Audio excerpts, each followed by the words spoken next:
feels like to be chosen. Most of us probably remember more acutely what it feels like to not be chosen, or to be chosen last. Those particular experiences seem to stick with us. I think I've shared before, I recall physical education class in junior high. Those pain-filled moments as teams were being chosen for softball or basketball or dodgeball or any other event which involved a spherical object and coordination. One by one, back and forth, the team captains made their picks until it was always down to Oakley, Pennington, and me. Oakley, even in the 7th grade, was about as tall as a wiffle ball bat, and he weighed about the same, too. It was a dreadful exercise in self-esteem destruction. Now, when teams were being chosen for a spelling bee or math races, I was always first one picked, and I gloried in the process and the identity of being a chosen one. It feels good at times to be chosen, but not always. Sometimes we don't like being chosen. If we're out on I-85 sailing along in the stream with the rest of the traffic at 75 to 80 miles an hour, it doesn't feel so good when we're the one chosen by the state parole radar gun. Or when the church nominating committee calls to say, you've been chosen for a church office. Well, it's amazing how quickly we can come up with all the ways we're not qualified. Being chosen sometimes carries with it responsibility. It places demands upon us that perhaps we don't want, and we just as soon not be chosen. For some, being chosen means belonging to a group that sets them apart. It's kind of like the Marines slogan, you know, the few, the proud. Being chosen is oftentimes worn like a badge of honor. It's a way of separating ourselves from others. Some of the Hebrew people had taken their identity as God's chosen people, and they were using it to make sure that they were not being lumped in with all those common Gentiles. They were using their heritage as a banner of privilege, thinking it would get them front place in line or parking right up next to the door. The same thing's happening even in the Christian world sometimes. Some claim their faith as kind of a chosen, privileged class who have the corner on morality or biblical literacy or family values. And through their rallies and resolutions, they're going to set the rest of the world straight, or at least keep them quiet. But Jesus seems to have a different understanding of what it means to be chosen. First of all, he lets us know that the choosing is not our doing. He has chosen us. We may think that all the hard work we've done, or all the right positions we hold, or all the great gifts we possess have gotten us a place in God's family. But Jesus says that we're here because he chose us to be here. It's his doing, not ours. Secondly, we've not been chosen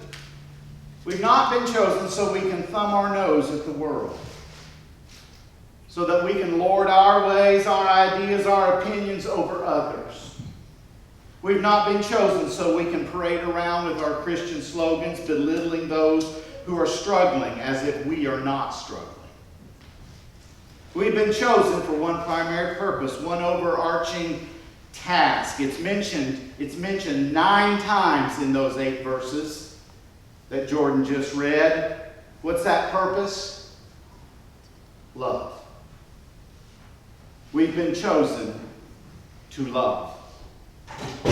to be loved by God through the person of Jesus, to abide in that love, to live in that love, to rest in that love, to work in that love, to play in that love. We are chosen to love one another. That is why we are here. That's what we're about. Anything that promotes our loving God and one another is within God's will. And anything that detracts from our loving God and loving one another is not in God's will. Several years back, I attended with some of my church folks a weekend at Lake Junaluska, our United Methodist Retreat Center, and the speaker was Dr. Leonard Sweet, he was then Dean of the Theological Seminary, Drew University, and he shared a vision. This was right as we were about to experience Y2K. He shared a vision, his dream of the 21st century church. And part of that vision was based on these words Jesus recorded by John here in the 15th chapter. He said that the dream church will be made up of friends. He said a church of friends is not the same thing as a warm, friendly church. To be a friend entails far more than being friendly. To be a friend means sometimes disagreeing, but still respecting one another. Being a friend means sometimes sacrificing. He asked us all to think in our minds of a person that we would call if we were stranded out on the road at 1 a.m. Somebody that we could wake up to come help us. That's a friend, he said. And he dreamed of a church where persons related to one another in that fashion. That also seems to be the dream of Jesus. Jesus calls us to the next level of relationship, to become his friends. What is confusing to us in these days is the definition of that word, friend. In a world that is often, at least to me it feels this way, often moving at the pace of one of those Japanese high-speed railways, do you ever feel like you're riding a 10-speed bicycle in 10th gear with a low tire and the world is just passing you by? It's hard to keep up these days, isn't it? And our friend, the English language, is also having a hard time keeping up. For the word friend in English has taken on all kinds of meanings. How many friends do you have? Could you count them? It's a hard question to answer, isn't it?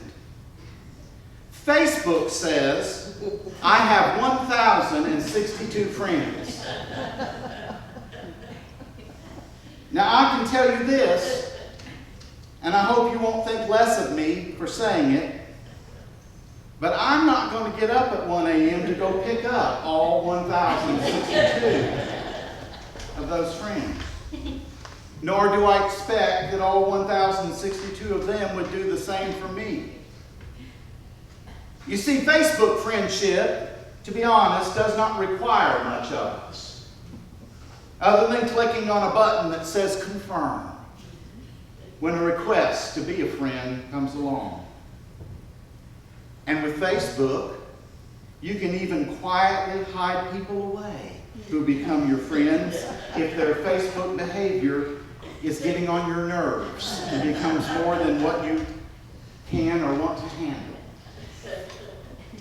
Jesus seems to have a different understanding of the word friend. Fred Craddock, who I often quote, one of my favorite preachers, he's since gone on to be with the Lord, but he has this to say about Jesus' definition of friend when Jesus says, but I've called you friends because I've made known to you everything I heard from my Father. In other words, Craddock says a friend of Jesus shares in the knowledge of God's operation in the world. What God is doing and how God is doing it. God is creating this community of love in which we are to embrace everyone. A friend, Craddock says, has this love and extends it toward others, but it carries a price. The world that does not know God will hate the friend of Jesus as it hated Jesus for practicing this love. And Jesus paid the full price for so loving, laying down his life for those he loves. Now, we have no reason to assume a friend of Jesus would be exempt from the very same thing. Through knowing what Jesus heard from God, the friend of Jesus shares in the responsibility of that knowledge.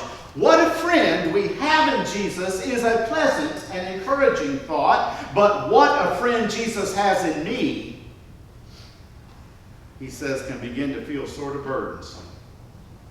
For I'm beginning to wonder if the move from servant to friend is really a promotion.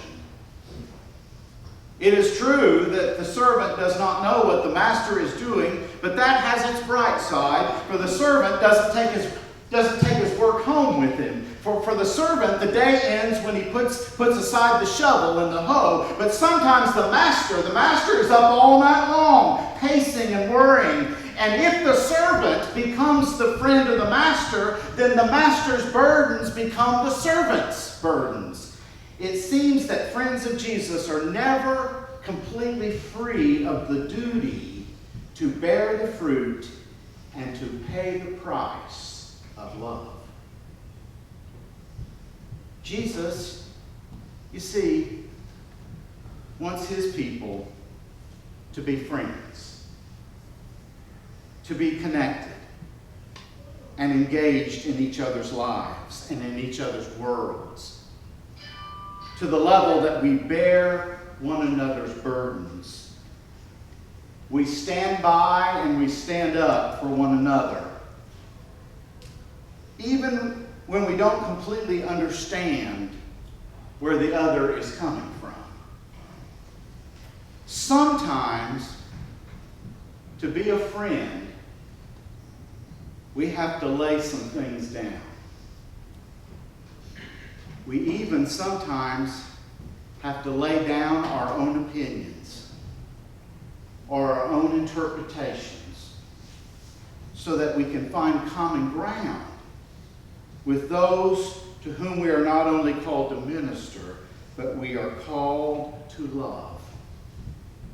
Those we are called to make our chosen friends. Because you see, Jesus has made them his friends. A week ago, Tuesday,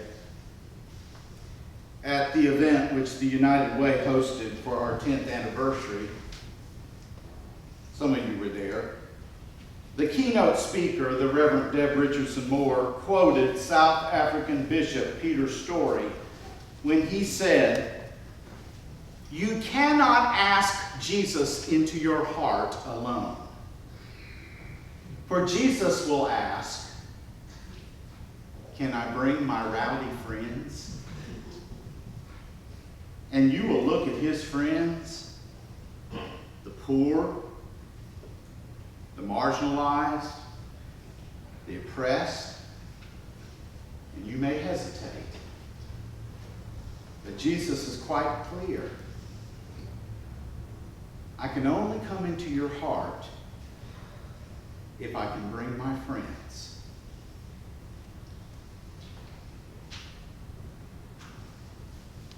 For the past 2 weeks, our church family, meaning our wider church family, the United Methodist branch of God's church, has been meeting in an every 4-year gathering for this international body to make decisions about the rules and the structures of how United Methodists, at least, do church. The most widely reported part of what was done and decided by those delegates over those 2 weeks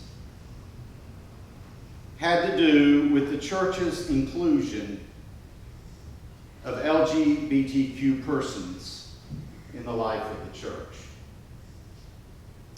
You see, previous prohibitions in church rules against openly gay persons being able to serve as ordained ministers, those prohibitions were removed by the delegates. Previous prohibitions against United Methodist clergy and United Methodist churches participating in gay marriages were also removed by the delegates. From our Anderson District Superintendent, the Reverend Steve Patterson, came this email, which I wanted to share portions of this with you this morning. He said the long-term prohibitions against full participation in the life and leadership of the church by homosexual persons have been eliminated. The United Methodist Church will no longer discriminate against gay persons, and as with heterosexual persons, they are eligible to be considered for credentialing as pastors. The United Methodist Church, he said, will neither forbid nor require homosexual marriages in our setting. For from our website, clergy shall not be penalized for performing or refraining from performing a same-sex marriage service, and local churches cannot be required to hold or prohibited from holding a same-sex marriage service on property owned by a local church. So he says churches and pastors will not be forced to act against their understanding on these matters, just as we have long said. He went on to say, this is the gracious response for which many have hoped and prayed. Forming an official and holy balance whereby conservative-minded United Methodist churches and progressive-minded United Methodist churches can all live their ministry authentically.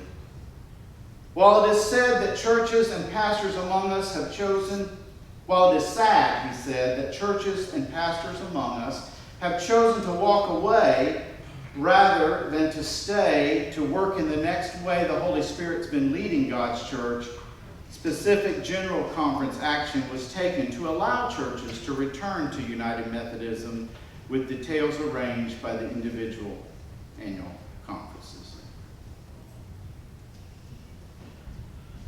Now, I know that this decision will be viewed by some as a contradiction to and an abandonment of God's holy word.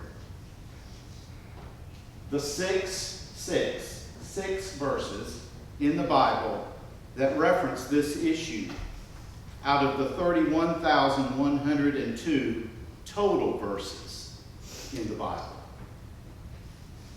I would advocate that greater emphasis ought to be given to the thousands of verses which teach us about God's patience and God's mercy and God's love, and about our treating one another the way we would want to be treated, and how we are first and foremost told to love one another, knowing that we are all looking through a glass dimly, meaning none of us have the whole picture. So making judgments, it's always best to err on the side of grace. As these decisions from the General Conference of the United Methodist Church came down this week, a memory from my childhood came to my mind. Do you ever find it interesting, the things you remember from childhood days and events which are decades in the past just come right back into your consciousness? When I was about 6 years old, sometime around 1966 or 67, there was a couple who were members of my home church, a Baptist church in a small town in southern Indiana. The couple had 2 children, as I recall, who were quite distant from one another in age. One of them, the younger one, actually may have been a grandchild. I'm not sure who lived with them. But their oldest son was in the U.S. Army. Given the era, he probably had served in Vietnam. Somewhere in his travels with the military, he had met and fallen in love with and asked to marry a young woman who was not from our hometown. He and his parents asked if the wedding could be held at the church and officiated by the pastor. I remember their request causing quite a kerfuffle. Lots of scuttlebutt. Special deacon meetings had to be held. Many opinions were expressed. And in the end, the decision came down that the wedding could not be held at the church. The issue was the groom and his family and all the members of the church were of the white race. Their ancestors were largely European. The bride and her family were of the black race. Their ancestry could be traced back to the continent of Africa. This form of marriage was viewed by some in that time as a violation of God's holy order, even finding scripture to back up that opinion. I remember not much else about that incident, what the outcome was, where the couple was finally married, or what happened. But I do remember this: that family never returned to the church.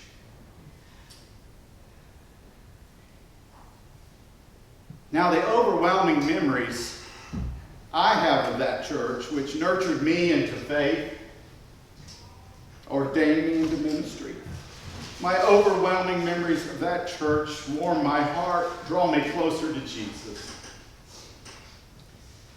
But on that occasion, those good folks did not act like the chosen friends of Jesus. And history now makes that much clearer.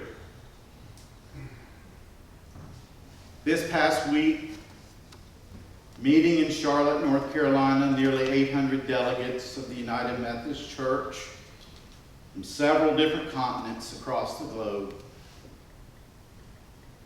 93% of those delegates acted like chosen friends of Jesus. I believe time and history will only make that clearer. Without question,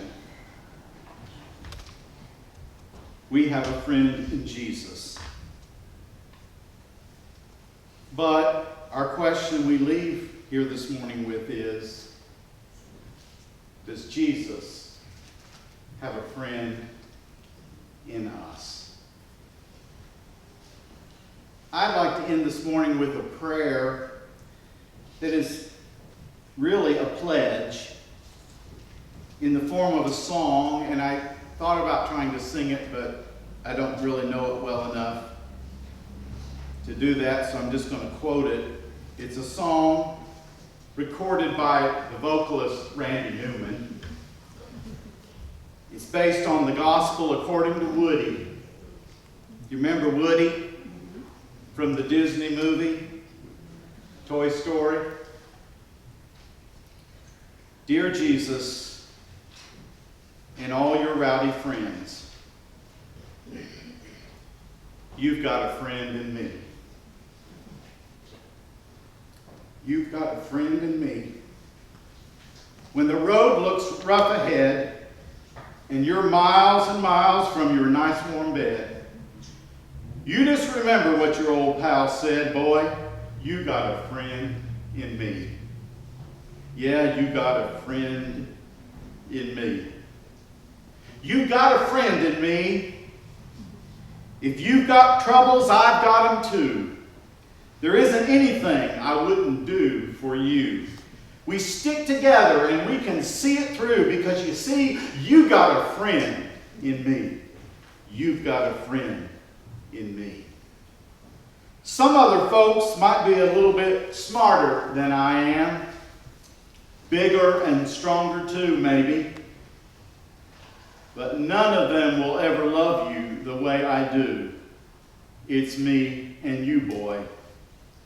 And as the years go by, our friendship will never die. You're going to see it's our destiny. For you got a friend in me. What do you say?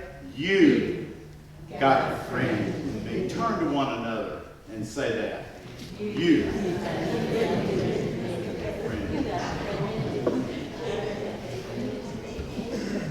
And all of God's people said, Amen. We're going to end today with the reminder that we all have by that wonderful hymn, 526. What a friend.